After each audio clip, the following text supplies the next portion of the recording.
사사기를 읽다 보면 자주 눈에 밟히는 부사가 있습니다. 저는 성경을 읽으면서 이 부사가 등장할 때마다 마음이 상하고 답답함과 분노함을 느낍니다. 여러분, 그 부사가 뭔지 아세요? 또, 다시, 또, 다시. 바로 이 단어입니다. 사사기 지나는 이스라엘이 또 다시 무엇을 행하였다고 고발합니까? 바로 그것은 악이었습니다. 악. 그것도 여호와의 눈앞에서 악을 행했습니다.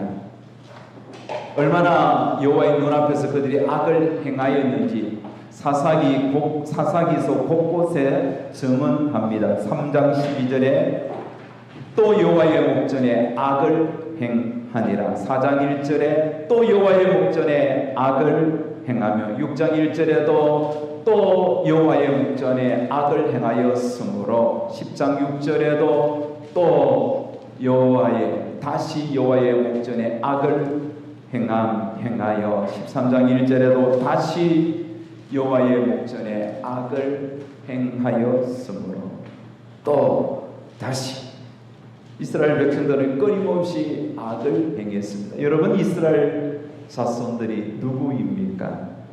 이스라엘은 모든 민족들 중에서 하나님의 소유로 특별하게 구별된 그런 거룩한 나라입니다. 또한 하나님께서 보시기에 왕같은 제사장 나라가 이스라엘입니다. 그래서 여러분, 이렇게 왕같은 제사장 나라, 하나님이 정말 자신의 소유로 특별히 구분하여 불려낸 이스라엘이 해야 할 일은 뭐겠습니까? 오직 한 가지밖에 없습니다. 그것은 순종입니다. 순종. 하나님의 말씀을 삼가 듣고 그 명령을 지키며 순종하는 것, 그게 하나님의 특별한 사랑을 받은 이스라엘 자손이 해야 할 사명입니다. 그러면 하나님께서 이스라엘을 세계 어느 민족보다 뛰어나게 하시겠다고 말씀했습니다. 하지만 이들은 이 하나님의 명령을 자주 잊어버렸습니다. 하나님의 명령을 잊어버리니 반드시, 하나님의 명령을 잊어버리면 반드시 자연스럽게 행하는 것이 바로 악입니다. 그래서 이스라엘은 또 다시를 반복하면서 끊임없이 악을 행하였습니다. 저들이 행한 악은 하나님을 버리고 우상을 섬기는 것, 하나님을 버리고 우상을 섬기는 것, 그것이 그들이 행한 악이었습니다. 하나님이 그토록 우상 숭배를 경고하셨건만 저들은 보란듯이 하나님을 버리고 우상을 섬겼습니다. 사사기는 이스라엘이 하나님을 버리고 우상을 섬길 때 나타나는 두 가지 뚜렷한 특징에 대하여 말씀합니다. 첫 번째 특징은 태평성대가 지속될 때, 이때 그들은 하나님을 버리는 때였습니다.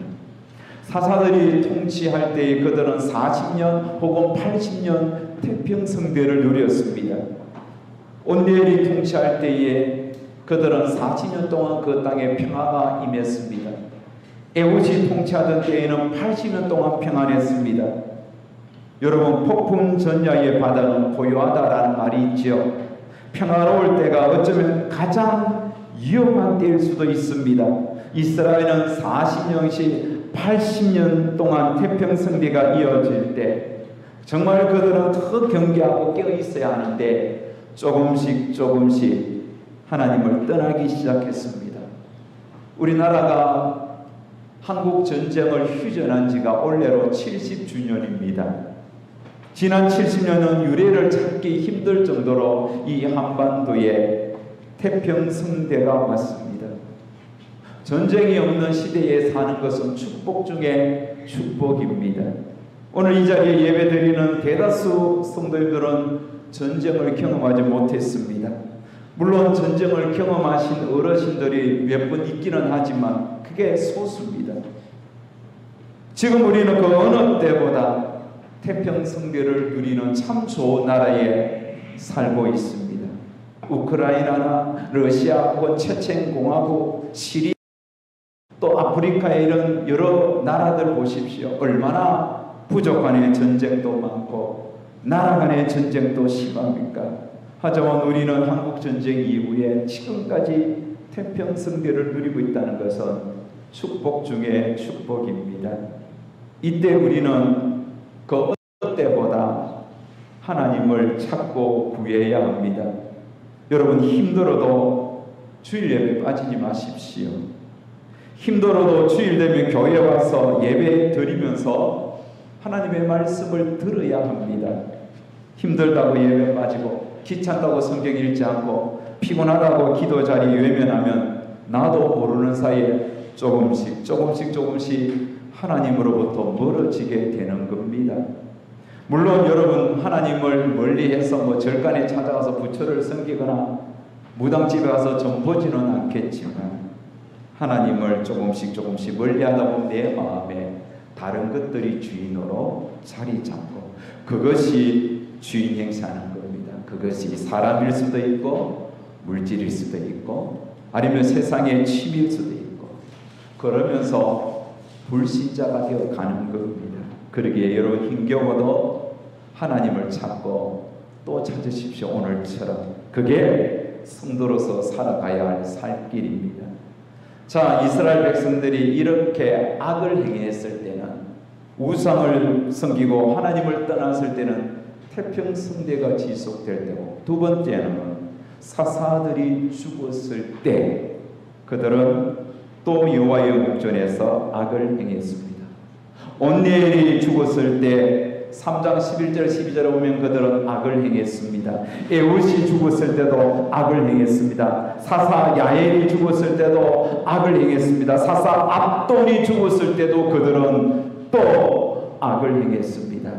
그들에게 하나님의 말씀을 전해주고 하나님의 말씀으로 간섭하고 그렇게 저들을 이끄는 지도자가 죽었을 때 악을 행하는 겁니다. 여러분에게 하나님의 말씀을 들려주는 목회자가 있고 설교자가 있고 또 그 설교자를 통해 말씀을 들을 수 있다는 것은 이게 하나님이 나를 지금 붙잡고 있다는 증거입니다. 우리가 어느 순간에 하나님 말씀을 듣지 못하고 하나님 말씀 듣기를 거부하면 우리도 이스라엘 백성처럼 하나님을 떠나고 우상 숭배자가 되는 겁니다. 자, 오늘 본문은 사사 에훗이 죽은 이후에 일어난 일입니다. 이스라엘은 에훗이 사사로 통치하던 때에 조금 전에 말씀드렸던 것처럼 80년간 태평성대를 누렸습니다. 하지만 그가 죽자 이스라엘은, 사사가 죽자 이스라엘은 또 여호와의 목전에 악을 행했습니다. 하나님은 그들을 향하여 징계의 채찍을 들었습니다. 하나님의 징계의 채찍으로 사용하기 위하여 든 자가 하솔 지역을 통치하던 가나안 왕 야빈입니다. 그런데 여러분, 가나안이라 나라는 없습니다. 가나안 땅에는 여러 작은 소수의 부족 국가들이 있습니다. 그 중에 가장 강력한 왕이 야빈이었습니다. 그래서 야빈을 가리켜 가나안 왕이라 불렀을 뿐입니다. 야빈 왕이 얼마나 강력한 왕인지 오늘 본문에는 그가 가진 무기를 소개하고 있는데, 그 무기가 뭐죠? 철병거 900대, 철로 만든 전차입니다. 여러분, 이때에는 본격적인 철기 시대가 아닙니다. 그 어느 나라도 철병거를 가지지 않았습니다. 출애굽기 14장에 보면 출애굽한 이스라엘을 추격해왔던 애국 군대가 가지고 있었던 것도 병거인데 그것은 철병거가 아니에요. 그저 일반 병거, 철병거보다 기능이 약한 그런 일반 병거 600대였습니다. 그런데 야빈은 철병거 900대를 가졌으니 그가 그 시대에 얼마나 강력한 왕이었겠습니까? 그를 이길 자가 아무도 없었습니다. 사실 야빈 왕이 철병거 900대를 가진 것은 이스라엘이 하나님의 명령에 불순종한 결과였습니다. 이스라엘이 가나안 땅을 점령할 때 하나님은 그 모든 가나안 족속을 다 쫓아내라고 분명히 명령했지만 이스라엘은 산지에 있는 그 가나안 족속은 물리쳤지만 그 골짜기에 철병거를 가지고 있는 그 부족들은 겁이 나서 쫓아내지 못했습니다. 그들이 아무리 철병거를 가지고 있어도 하나님보다 강하겠습니까? 하나님의 명령에 순종하면서 그 철병거 가진 족속을 물리치면 하나님께서 물리치게 해주시는 힘을 주셨을 겁니다. 하지만 그들은 철병거를 가지고 있는 골짜기에 있는 가나안 거민들이 무서워서 쫓아내지 못했더니 그들이 힘을 기어서 철병거 900대나 갖추었고 이제는 이스라엘을 공격하는 무기가 되었던 겁니다. 자득이지요. 하나님은 자신을 떠나 우상을 섬기며 배신한 이스라엘을 강력한 철병거로 무장한 야빈에게 팔았다고는 성경은 말씀합니다. 팔았다는 것은 야빈이 이스라엘을 괴롭힐 때 하나님이 그냥 모른 척 했던 거예요. 눈 감아 버리는 거예요. 아니 너희들 나를 떠났으니 너희들 한번 잘 살아보라고 하나님께서 그냥 내버려 두신 겁니다. 야빈이 철병거 900도로 무장하는 강력한 가나안 왕 야빈이 이스라엘을 괴롭히기 시작하는데 자그마치 20년 동안 괴롭힙니다. 그 괴롭힘이 얼마나 심한지 당시 이스라엘 백성들은 도로로 다니지 못했습니다. 왜요? 도로 다니면 통행세를 내고 아니면 눈에 얼쩡거리면 가나안 군대가 와서 사람들을 제거하는 거예요. 잡아가는 거예요. 그래서 사람들이 당시 너무 무서워서 대로로 큰 도로로 다니지 못하고 오솔길로 숨어서 피해서 골목길로 그렇게 다녔습니다. 그래서 당시에 대로는 텅텅 비어 있었습니다. 그만큼 가나안 왕 야빈의 괴롭힘이 심했습니다. 그런데도 그들은 이런 불편한 생활, 대로로 다니지 못하고 숨어서 피해서 정말 전전긍긍하며 그렇게 괴롭힘을 당하면서도 문제는 하나님을 찾지 않는 거예요. 이렇게 한번 하나님을 떠나면 하나님을 찾는 힘도 잃어버리는 겁니다. 그러니 여러분 어떤 경우에도 하나님 떠나지 마세요. 하나님 떠나면 하나님을 찾아올 에너지가 없어요. 하나님 앞에 나와 예배드릴 수 있는 힘이 빠지는 거예요. 하나님을 떠난 영혼들 보세요. 다시 하나님 앞에 나오기가 그토록 어려운 거예요. 힘들어도 붙어 있어야 돼요. 힘들어도 꾸역꾸역 하나님 앞에 나와 엎드려야 되는 거예요. 그래야 내 속에 은혜가 끊어지지 않는 겁니다. 이스라엘은 20년 동안 하나님을 떠나서 그렇게 괴롭힘 당하고 인생이 정말 망가짐에도 불구하고 하나님을 찾지 않는 거예요. 참 인간들 어진간하다 그 생각이 듭니다. 저 같으면 한 대 탁 맞으면 납작 엎드리겠습니다. 아이고 하나님 찾겠어요. 지난 6월 1일 날 제가 저 교회 계단 저 지붕 저 넥산 저게 뭐 때가 많이 묻어서 청소하다가 제가 그만 물 청소하다가 좀 미끄러졌습니다. 그래서 저 대리석이 미끄러지면서 제가 다리를 다쳤습니다. 아직도 다 낫지는 않았는데 다리를 탁 다치는 순간에 자동적으로 오토매틱으로 아이고 하나님이요 내가 뭐 잘못했습니까? 아이고 하나님 죄송합니다. 잘못한 것이 있으면 어쩌든지 용서하소서. 급하니까 경상도 방언으로 팍 기도가 터지는데 하나님 용서해달라. 여러분 조그마한 그런 일이 탁 터져도 하나님 앞에 내가 잘못한 것이 있나? 하나님께서 나에게 주시는 메시지가 있나? 그렇게 생각하는 게 성도가 아닙니까? 근데 이스라엘은 20년 동안 괴롭힘을 당해도 하나님을 찾지 않았습니다. 그러다가 도저히 살 수 없을 그쯤에 너지막하게 하나님 앞에 살려달라고 외치는 겁니다. 참 어진간하죠. 참 악한 하나님 백성의 모습을 발견합니다. 그런데 놀라운 것은 그렇게라도 하나님을 찾으시는 그 백성을 우리 하나님은 너무나 기뻐하신다는 거죠. 그렇게라도 하나님을 찾고 구하는 그 백성을 우리 하나님은 긍휼이 풍성하신 분이니까 그 기도를 기뻐 받으시는 거예요. 마치 누가복음 15장에 나오는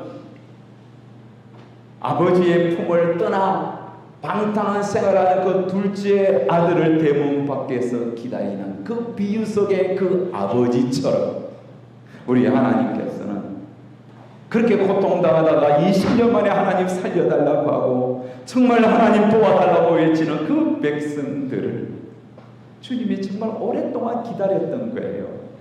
그래서 그 부르짖음을 듣자마자 하나님께서는 그들을 구원하기 위하여 한 구원자를 세웁니다. 그 구원자를 사사라 부르지요. 이번에 세우는 사사는 여자입니다. 여사사, 그의 이름이 뭐죠? 드보라입니다.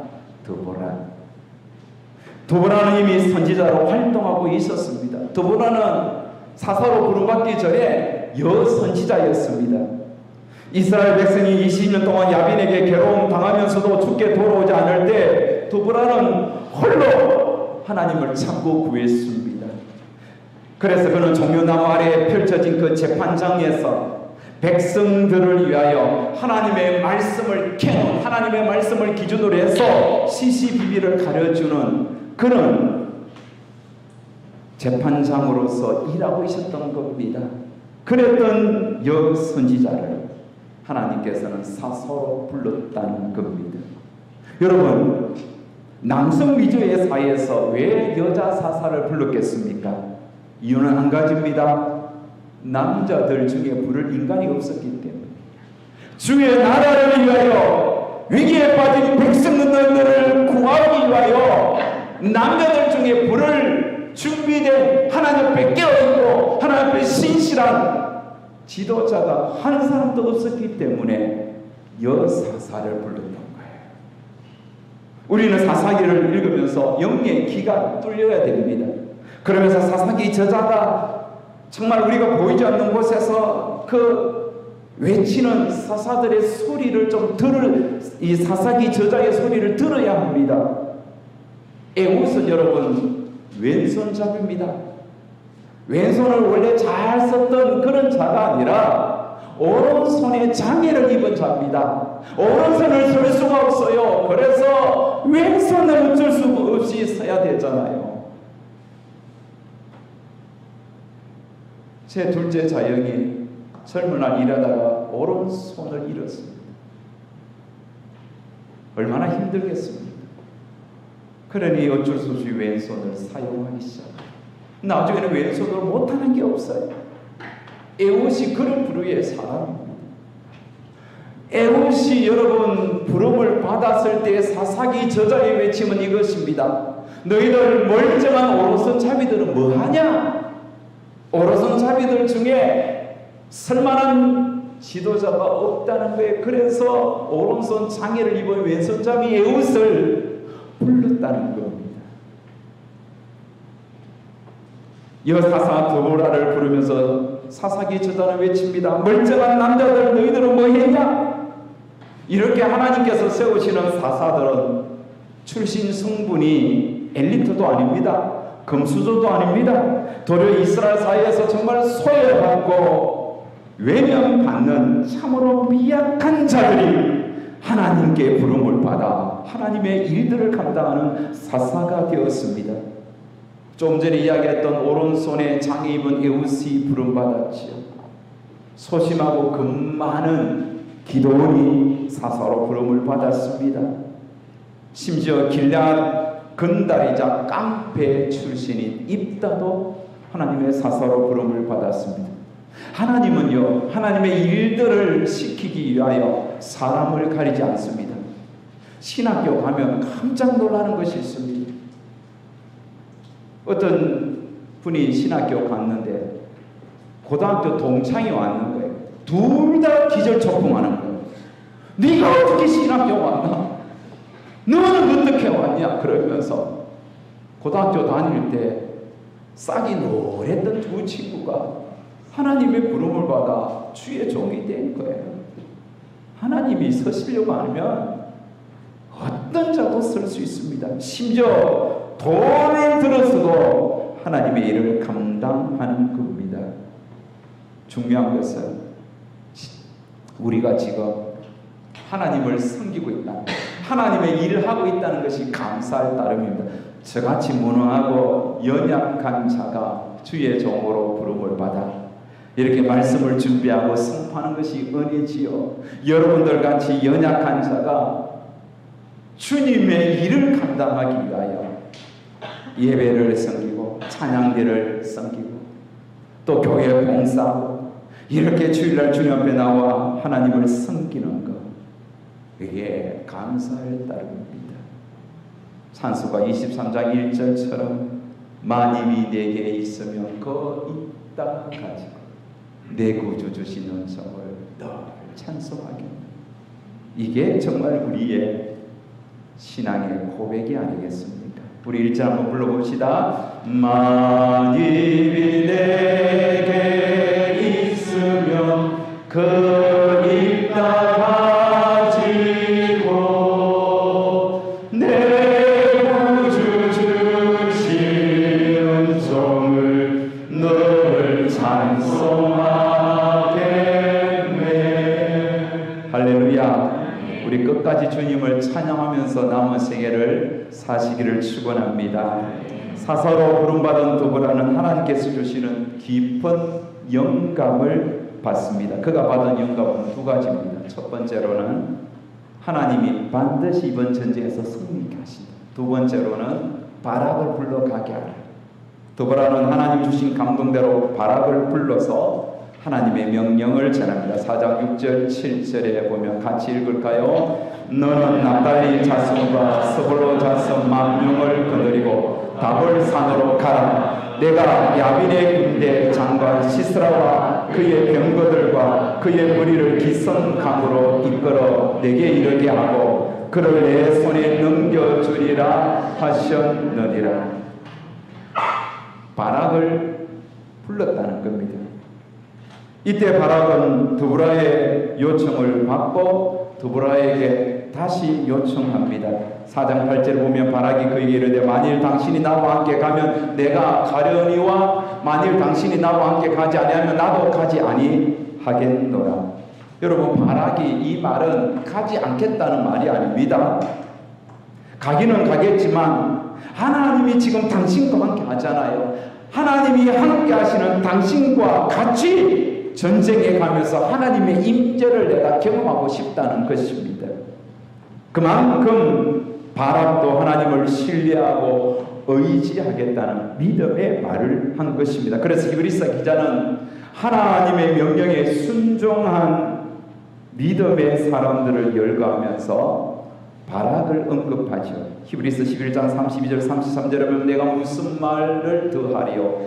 기도원, 그 다음에 바락이잖아요. 삼손, 입다, 다윗 및 사무엘과 선지자들의 일을 말하려면 내게 시간이 부족하리로다. 그들은 믿음으로 나라를 이기도 하며.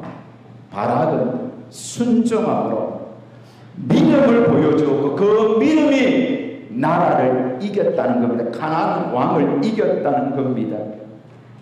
이렇게 드보라와 바락은 납달리와 스불론 자손에서 차출된 10,000명의 군사를 이끌고 다볼산 전투에 투입되었습니다. 야빈 왕은 군대 장관 시스라를 보내어 철병거 900대와 많은 군사들을 이끌고 기송강으로 나아왔습니다. 그래서 다볼산에서 내려온 10,000명의 바락과 이 드보라가 이끄는 이스라엘 군대와 철병거 900대와 수많은 군사들로 무장한 야빈의 군대가 기송강 중심으로 대치하고 있었던 겁니다. 우리는 여기서 한 가지 생각해야 할 것이 있는데, 이스라엘의 강은 여러분 대부분 와디천입니다. 와디천. 와디천이라는 것은 건기 때는 그냥 맨 땅이에요. 맨 땅. 제가 어릴 때 그 고향의 저수지가 여름에 메마르면 가물면 그게 땅이 그대로 드러나는 거예요. 거기서 공차기도 하고 뛰어놀았던 기억이 나는데 이스라엘의 강들은 대부분 건기 때 비가 오지 않을 때는 그냥 맨 땅이에요.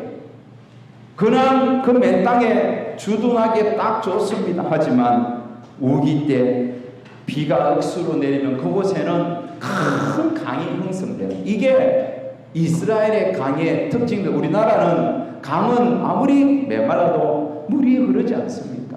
하지만 이스라엘은 다 물을 흡수해 버리니까 건기 때는 맨 땅인데, 문제는 지금 시스라가 이끄는 야빈의 군대가 그 건기 때에 기송 강에 주둔하고 있었습니다. 그때 드보라가 바락을 향하여 외칩니다.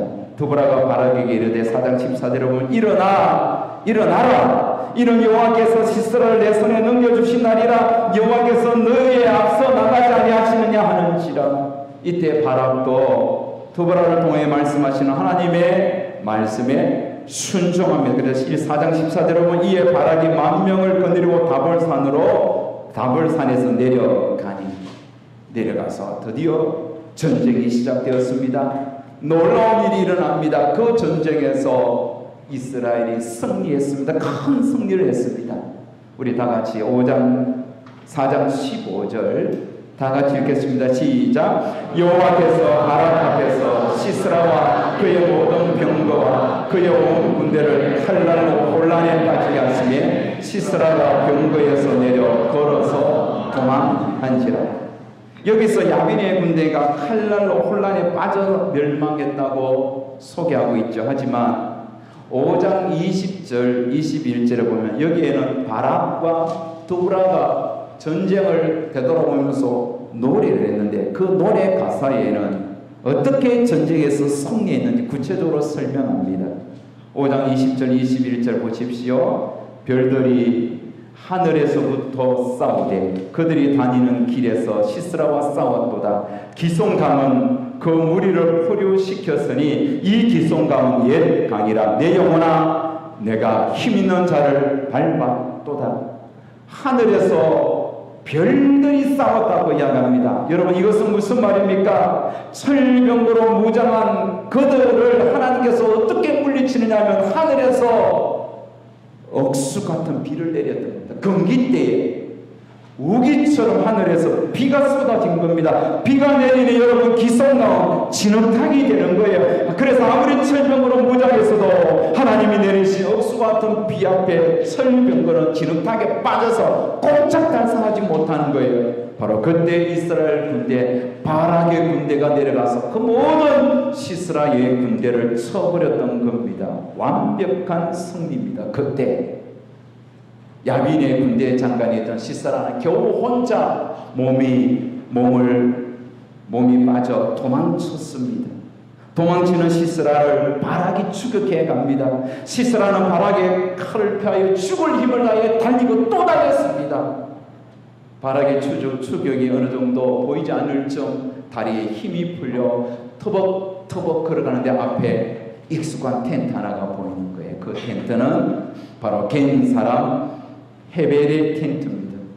겐 사람은 모세의 장인 이드로의 후예입니다. 그리고 겐 사람 헤벨과 이 야빈 시스라 군대는 평화조약을 맺었습니다. 아군인 거죠. 그래서 시스라는 헤벨의 텐트에 들어갔습니다. 헤벨 텐트에 들어가니 헤벨은 보이지 않고 그의 아내 야엘이 반갑게 맞아줍니다. 야엘은 피곤한 시스라에게 이불을 덮어서 쉬게 했습니다. 시스라는 얼마나 목이 말랐는지 물을 요구합니다. 그때 야엘은 물 대신 엉긴 젖을 주었습니다.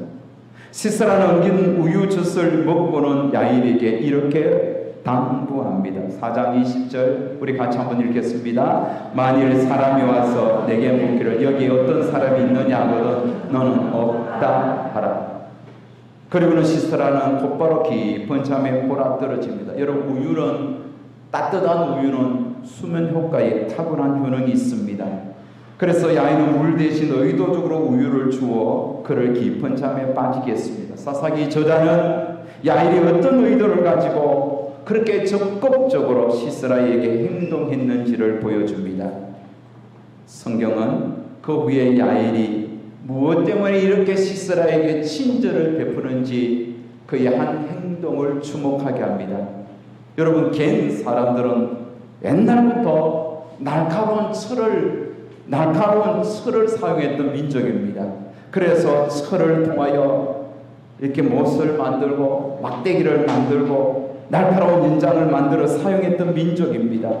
아마 야일도 겐 사람 헤벨과 결혼했으니 오래전부터 날카로운 연장을 통하여 말뚝을 만들고 그것을 사용하는 데 익숙했습니다. 아마 망치질에 일각에 있는 여인이 야일이었던 겁니다.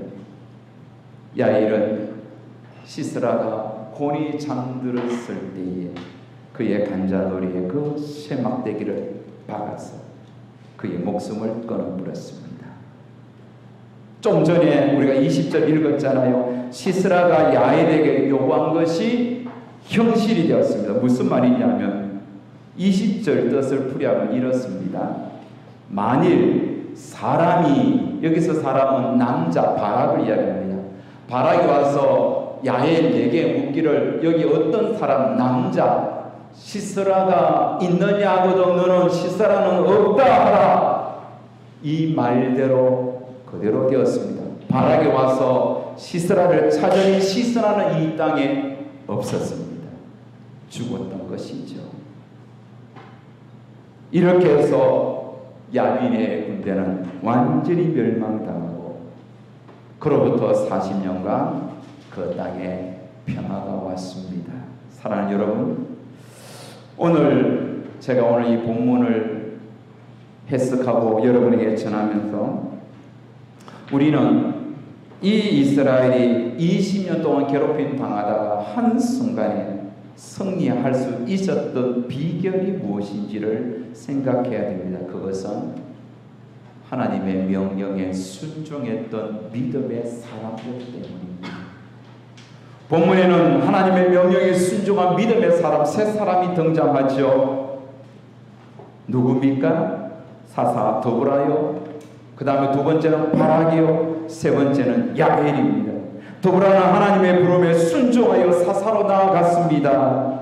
그리고 승리의 메시지를 바락에게 전하며 전투에 참여했습니다. 바락도 참전 요구를 받고서 더브라와 함께 전쟁터에 나아갔습니다. 그리고 끝까지 하나님의 명령에 순종하면서 승리했습니다. 야일은 하나님에 대한 소문을 듣고 자신이 믿고 의지할 대상임을 마치 라합처럼 깨닫고 자신 텐트에 돌아온 그 시스라를 하나님께서 주신 감동에 순종하면서 그를 제거했습니다. 여기서 우리는 순종의 의미를 배웁니다. 오늘 설교 제목이 신뢰하며 순종할 때입니다. 여러분, 순종은 무엇입니까? 하나님의 권위를 인정하고 그 권위를 따르는 것입니다. 순종은 하나님의 권위를 인정하고 그 권위를 따르며 행동하는 것. 그래서 순종은 권위에 복종하는 겁니다. 순종은 믿음으로 행하는 것입니다. 순종은 반드시 승리로 보장됩니다. 말씀을 매절합니다. 때로는 감당하기 힘든 요구라 할지라도 하나님의 뜻이 분명하다면 순종하는 모두가 되시기를 바랍니다. 그때 역사가 일어나는 겁니다. 믿음은 결단코 계산하지 않습니다. 하나님의 명령이 분명하다면 앞뒤 재지 않습니다. 아멘, 순종하겠습니다만 반복할 뿐입니다. 북한 기독교인들은 지금 독재 정권 속에서 많은 박해를 받고 있습니다. 하지만 북한 기독교인들은 낙심하지 않고 열심히 기도하고 있습니다. 그들의 기도 내용이 뭔지 아세요? 자신들을 괴롭히는 이들로부터 구원해 달라고 물론 기도하겠죠. 그러나 그게 주가 아닙니다. 배불리 먹게 살게 해달라고, 역시 그것이 그들의 기도의 주 제목이 아닙니다. 저들은 한국과 미국의 기독교인들을 위하여 이렇게 외치며 기도한다고 합니다. 주여, 대한민국과 미국의 크리스찬들이 번영과 자유 속에서 하나님으로부터 멀어지지 않게 해 주옵소서. 우리가 하나님 앞에 하나님을 멀어지지 않고 이렇게 예배드리는 것은 북녘 땅에 고난받는 크리스찬들이 이 불능과 자유 속에서 하나님으로부터 멀어지지 않게 해달라고 기도했기 때문입니다. 우리 모두 하나님의 말씀에 순종합시다. 하나님이 가라하면 가고 서라면 섭시다. 그런 마음으로 우리 함께 찬양하면서 오늘 말씀을 마음에 꼭 새기는 시간 되었으면 좋겠습니다.